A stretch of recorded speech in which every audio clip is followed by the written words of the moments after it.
నమస్కారం, నేను మీ డాక్టర్ హరి, తెలంగాణ భూగర్భ శాఖలో రిజిస్టర్డ్ హైడ్రోజియాలజిస్ట్ లో పనిచేస్తా ఉన్నానండి. ఈ రోజు గుడ్ న్యూస్ తోటి మీ ముందుకైతే రావడం జరిగిందండి. చూడండి, ఇక్కడ కనిపిస్తున్నటువంటి ఈ బోర్ పాయింట్ 23వ తారీఖు నాడు సర్వే చేయడం జరిగిందండి. అంటే నవంబర్ నెల అండి, ఈ నెలలో సర్వే చేయడం జరిగిందండి. ఈ లొకేషన్ వచ్చేసి నిజాంపేట అండి, హైదరాబాద్ లో. ఇక్కడ ఈ ఓనర్ పేరు వచ్చేసి శ్రీనివాస్ రావు గారు అండి.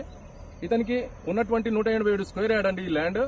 187 స్క్వేర్ యార్డ్ లో గతంలో నార్త్ ఈస్టర్న్ అంటే ఈశాన్య మూల చూసుకుని బోర్ అయితే డ్రిల్ చేసుకోవడం జరిగిందంట. దాదాపు 800 ఫీట్ల వరకు అయితే డ్రిల్ చేసుకోవడం జరిగింది. 1,80,000 రూపాయలు వెచ్చించడం జరిగిందండి. చుక్క నీరు రాకపోయేసరికి నాకైతే ఆన్లైన్ లో చూసి పిలుచుకోవడం జరిగిందండి. నమ్మకంగా పోయి సర్వే చేయడం జరిగిందండి. చూడొచ్చు ఎంత బ్యూటిఫుల్ గా వాటర్ అయితే ఫ్లో అవుతా ఉందో. అంటే డీటెయిల్ గా నా దగ్గర ఉన్నటువంటి అడ్వాన్స్ టెక్నాలజీతో సర్వే చేసినప్పుడు మనకు అంటే నార్త్ ఈస్టర్న్ కాకుండా దాని పక్కనే ఒక 10 మీటర్ల డిస్టెన్స్ లో ఒక పాయింట్ అయితే డిటెక్ట్ కావడం జరిగిందండి. ఇవ్వడం జరిగింది. బ్యూటిఫుల్ గా అయితే ఫ్లో అవుతా ఉందండి. సక్సెస్ కావడం జరిగింది.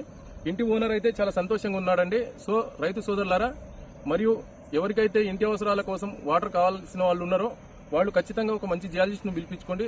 మంచి రిజల్ట్ వచ్చే అవకాశాలు ఉంటాయండి. So thank you.